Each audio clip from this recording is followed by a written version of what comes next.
What's up, everyone? Welcome back to the channel. Thank you all for watching Not Your Father's Capital, and what a day crypto is having. We are seeing some huge gains coming back and taking back some of the ground that we have lost in 2022. I'm going to get into in this video why this is happening. Okay, we're going to talk about a few key points, and then I'm going to give you guys my thoughts on why this may not be a good thing if we keep seeing the markets correlate like this for the future. Okay, so hit that subscribe button, like this video, and drop your comments down below. I want to know what you guys are thinking. Where is the market headed? Is this going to be sustained, or is this just going to fizz out and die as we get into the next week and keep trading on the heels of news and updates along the way? So let's get down into it. Let's take a quick look at the crypto bubbles. On the day, Bitcoin up 8% at the time of this recording. You're seeing the biggest performer is Solana, having an absolute day on the charts, taking back 37% roughly. All right, so in the past week, up 75%. Solana is definitely trending higher. All right, so that has a lot to do with the FTX thing and the tie-in with Alameda Research, but we will have other updates and content surrounding that. However, just pretty much under that 10% across the board, we're seeing Dogecoin, SHIB, AVAX, ApeCoin, Polygon. All right, it keeps going on and on and on. That seems to be the current trend, about a 7-8% average across the board with every single crypto. All right, so everything's correlating. They're following Bitcoin, following Ethereum, and that's what we like to see. That's the way the market correlates with the little fish with the big fish. All right, so the blue bloods, like we see Bitcoin, it will cause all markets to rise and fall with how Bitcoin is trading. All right, so now let's get into why the markets are going up. All right, so these are the top reasons, right? So Bitcoin hit above 21K in the early hours of Saturday. All right, so this is due to the market sentiments of an improved consumer price index. Okay, so a combination of that, and basically I think it is just the anxiety of investors seeking a bottom. All right, and that inflation has peaked, and just understanding that if we have hit that peak of inflation and the macro factors cannot get any worse, you know, is crypto at the bottom? I think a lot of people want it. All right, so this is an anticipation of a strong recovery for crypto as people look for more and more positive sentiment. Okay, so this surge, okay, rising into 21,000 is basically the first time since November 8th that this has happened to Bitcoin. All right, also we're seeing Ethereum surging above 1,500.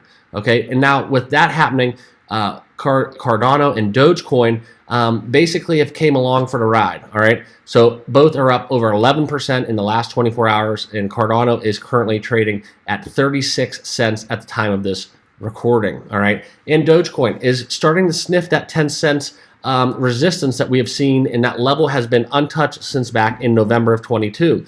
Okay, so the crypto market as a whole basically had $86 billion increase, $86 billion in market cap increase, okay, and that has taken it over a 992 billion market capitalization for the complete crypto market. Okay, so sniffing in that $1 trillion range for the first time in a long time.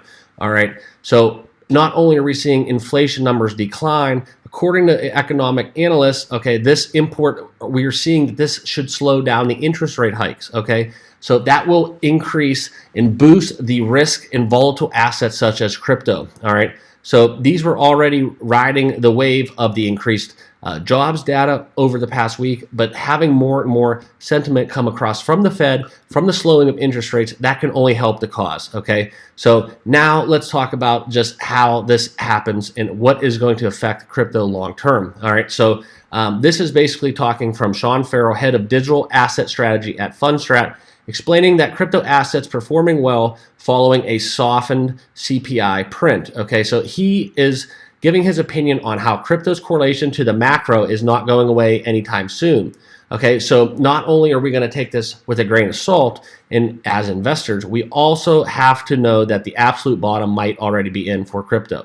But I want to take a second to tell you guys how I feel about this, because if this is how the market has reacted to just a correlation to macroeconomic factors, we need to understand that the principles of crypto, that is not how crypto is designed to operate. We do not want to be on the heels of macro data coming in and sharply affecting the volatility in the charts.